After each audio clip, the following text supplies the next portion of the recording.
Onorevole, questa sera sono stati trattati svariati temi. In primis avete puntato tantissimo sulla sanità. Dal suo punto di vista che cosa si dovrebbe fare di più? Bisogna invertire la tendenza che c'è stata in questi anni a ridurre le risorse per la sanità e a privatizzare servizi essenziali per la cura e la vita dei cittadini.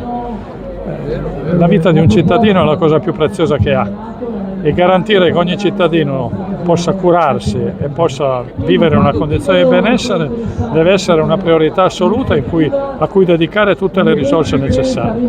Noi proponiamo un incremento delle risorse per il sistema sanitario nazionale, almeno il 7,5% del prodotto interno lordo, oggi è meno del 6% quello che spendiamo per la sanità, e un forte investimento sulla sanità pubblica in ragione tale da ridurre le liste di attesa, da garantire i servizi essenziali per i cittadini, da garantire che quei servizi si fruiscano non solo nelle città grandi ma anche nei territori più lontani con una sanità di territorio. Cioè bisogna fare un salto che in questi anni non si è fatto per investire nella salute dei cittadini, garantendo così a ciascuno una vita migliore.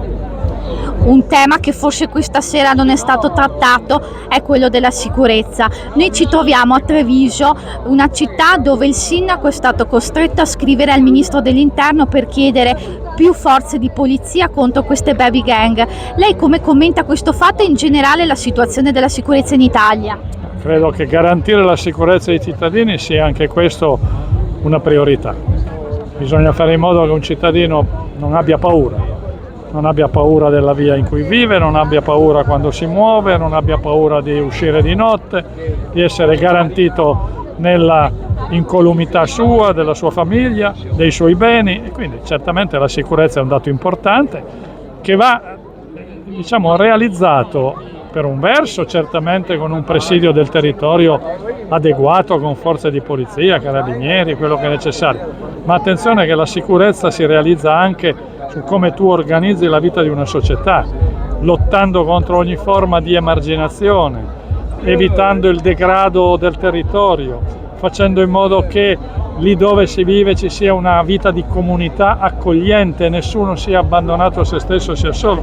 La sicurezza richiede interventi su più fronti, interventi di ordine pubblico, ma anche interventi sociali che consentono a una comunità e a tutti coloro che fanno parte della comunità di vivere più sicuri.